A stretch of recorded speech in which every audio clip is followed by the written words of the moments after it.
Assalamualaikum warahmatullahi wabarakatuh.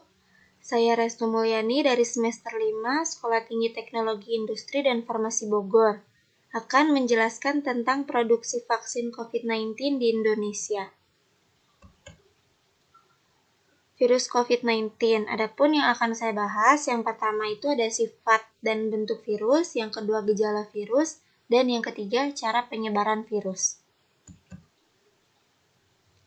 Sifat virus COVID-19.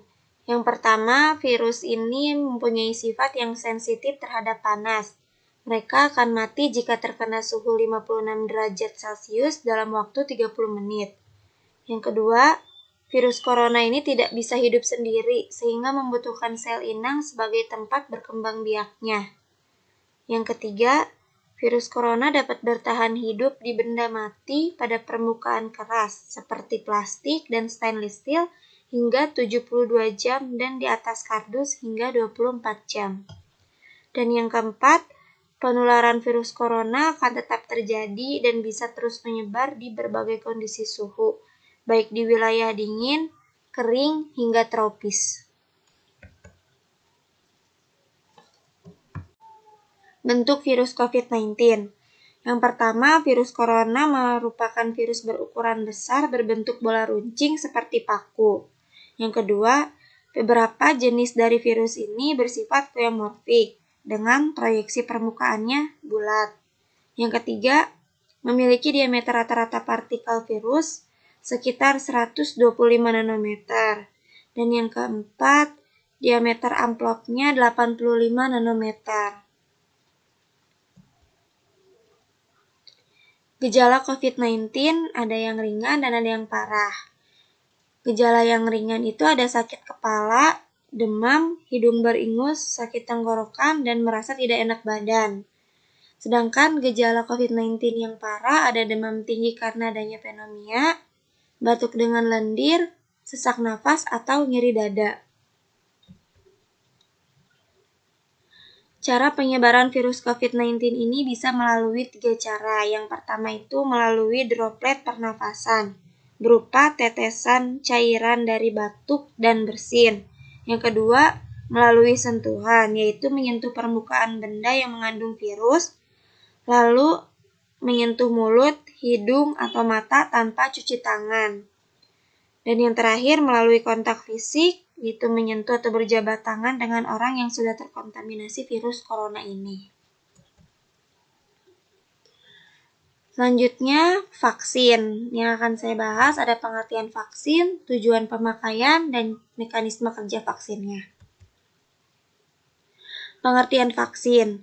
Vaksin ini merupakan sediaan yang mengandung zat antigenik yang mampu menimbulkan kekebalan aktif dan khas pada manusia terhadap suatu penyakit, sehingga dapat mencegah atau mengurangi pengaruh infeksi oleh organisme. Adapun tujuan pemakaiannya, yang pertama ini untuk mencegah penyakit infeksi yang menular, baik yang disebabkan oleh bakteri maupun virus. Yang kedua, untuk membentuk antibodi atau daya tahan tubuh yang lebih kuat dari sebelumnya. Yang ketiga, melindungi diri dari resiko cacat dan kematian.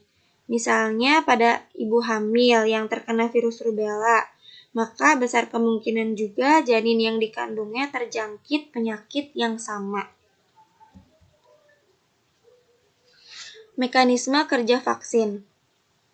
Vaksin yang mengandung virus, bakteri atau organisme lain yang mati atau akan dilemahkan, lalu disuntikan ke dalam tubuh. Setelah disuntikan ke dalam tubuh, sistem imun akan merespon untuk membentuk antibodi yang dapat mengingat dan mengenali organisme tersebut. Antibodi sudah memiliki kemampuan mendeteksi dan melawan organisme. Jadi, apabila organisme tersebut kembali, maka antibodi ini akan menyerang dan menghentikannya. Teknologi produksi vaksin COVID-19. Yang pertama ada vaksin inaktif, yang kedua vaksin yang dilemahkan, yang ketiga vaksin subunit, yang keempat vaksin berbasis vektor virus, yang kelima vaksin berbasis DNA, dan yang terakhir vaksin berbasis RNA. Yang pertama ada vaksin inaktif. Teknologi inaktif ini dihasilkan dengan cara membiarkan bakteri atau virus dalam media pembiakan atau persemaian berdasarkan strainnya. Kemudian, vaksin ini dibuat tidak aktif dengan penambahan bahan kimia seperti formaldehid, beta-propilakton atau BPL, dan iradiasi ultraviolet. Dan pada prosedur pembuatan vaksin menggunakan teknologi ini memerlukan faktor untuk beberapa elemen penunjangnya, seperti waktu, suhu, inkubasi, buffer, dan konsentrasi reagen yang digunakan untuk menghasilkan produk yang fungsional. Teknologi ini digunakan dalam pengembangan vaksin SARS-CoV dan hasilnya menunjukkan bahwa semua vaksin menginduksi serum antibodi penawar dan pengurangan yang signifikan. Adapun kekurangan teknologi ini, yaitu terdapat penelitian yang telah mengkonfirmasi bahwa terjadinya kerusakan hemaglutinin substansial yang diakibatkan oleh formaldehid, BPL, atau iradiasi UV. Oleh karena itu, disarankan untuk melakukan uji in vitro untuk memeriksa apakah serum imun yang diinduksi oleh vaksin inaktif akan memediasi ADE atau antibody dependent enhancement dalam beberapa sel. Yang kedua ada vaksin yang dilemahkan. Bakteri atau virus yang sudah dilemahkan, daya virulensinya atau daya yang dimiliki kuman untuk berusaha bertahan hidup dengan cara kultur dan perlakuan yang berulang-ulang. Untuk virus corona dengan metodologi ini akan terjadi penghapusan protein amplop. Virus-virus ini telah terbukti dapat menginduksi respon imun berbasis humoral dan seluler. Di balik kesuksesan dari teknologi ini, penggunaan vaksin yang dilemahkan mempunyai beberapa risiko, seperti terjadinya kembali virulensi dan cedera jaringan yang memicu terjadinya perkembangan infeksi sekunder yang lebih parah. Seperti yang sudah tadi saya jelaskan, virulensi ini artinya daya yang dimiliki kuman untuk berusaha bertahan hidup atau berkembang biak. Yang ketiga ada vaksin subunit. Vaksin subunit mencakup satu atau lebih antigen dengan imunogenitas kuat yang mampu menstimulasi sistem imun inang secara efisien. Secara umum, jenis vaksin ini lebih aman dan lebih mudah untuk diproduksi. Tetapi seringkali membutuhkan penambahan bahan pembantu untuk memperoleh respon imun protektif yang lebih kuat. Sejauh ini, beberapa lembaga telah memprakarsai program vaksin subunit SARS-CoV, salah satunya ada perusahaan Novavax yang berdiri di Amerika Serikat.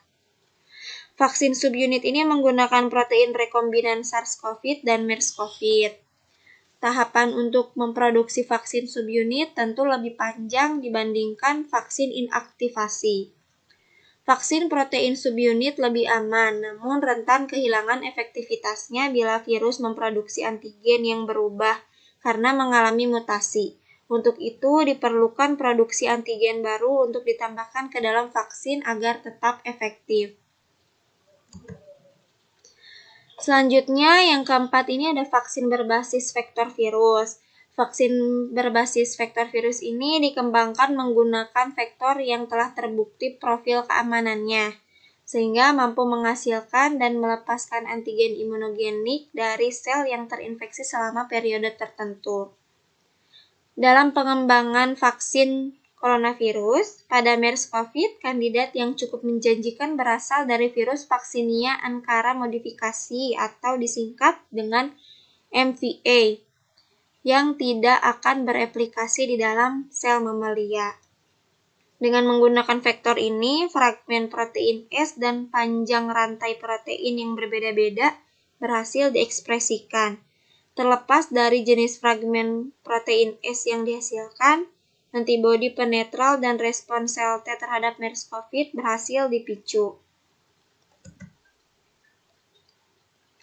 Adapun kelebihan dan kekurangannya. Kelebihannya yang pertama itu menginduksi respon imun yang lebih kuat dan lebih luas. Yang kedua, membutuhkan menyebabkan lebih sedikit virus yang perlu disuntikan karena bereplikasi. Dan yang ketiga, lebih sedikit kebutuhan yang dikembangkan untuk memproduksi vaksin, mengurangi biaya, waktu, dan tenaga yang dibutuhkan dibandingkan dengan vaksin vektor virus dan non-replikasi virus. Sedangkan kekurangannya yang pertama ini ada memerlukan lebih banyak pengujian sebelum persetujuan dari vaksin berbasis protein atau asam nukleat. Yang kedua, menambah waktu pengembangan. Dan yang ketiga, perlu disimpan dan diangkut pada suhu dingin untuk menjaga virus tetap hidup, sehingga mempersulit penyebarannya di negara berkembang yang beriklim hangat. Selanjutnya, yang kelima ada vaksin berbasis DNA. Teknologi ini melibatkan pengenalan asam nukleat ke dalam sel inang yang kemudian mengarahkan sintesis polipeptida yang akan mengaktifkan sistem pertahanan tubuh kita. Keuntungan dari vaksin ini, yang pertama ini proses produksinya yang sangat cepat berdasarkan urutan virus, sehingga memungkinkan untuk cepat sampai ke pengujian klinik. Yang kedua, respon imun terhadap vaksin dapat diarahkan untuk memperoleh respon imun humoral atau seluler, atau keduanya, tanpa memerlukan vektor hidup atau teknik produksi biokimia yang kompleks. Kerugiannya ada waktu yang diperlukan ini untuk menyetujui vaksin DNA untuk manusia relatif cukup panjang karena formulasi berbasis gen memerlukan evaluasi keamanan yang lebih besar dari vaksin konvensional. Selanjutnya ada vaksin berbasis RNA. Vaksin berbasis RNA merupakan salah satu teknologi vaksin berbasis asam nukleat yang sedang dikembangkan untuk vaksin COVID-19.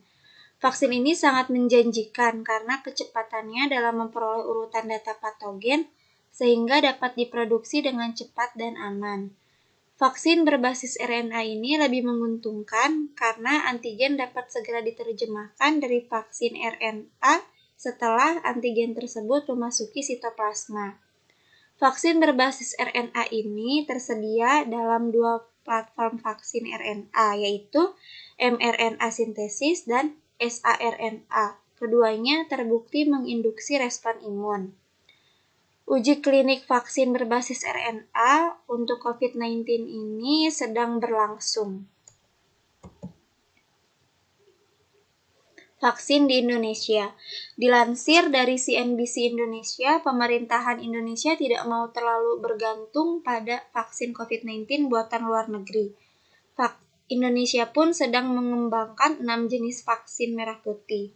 Vaksin merah putih sendiri yaitu vaksin yang dikembangkan pemerintah dengan menggunakan isolat virus yang bertransmisi di Indonesia. Teknologi yang dipilih Indonesia dalam produksi pertama vaksin COVID-19. Seperti yang kita ketahui, Indonesia sedang mengembangkan 6 jenis vaksin COVID-19 merah putih, yaitu dengan metode subunit protein rekombinan melalui mamalia dan yes oleh Lembaga Biologi Molekuler atau LBM Eijkman Institute.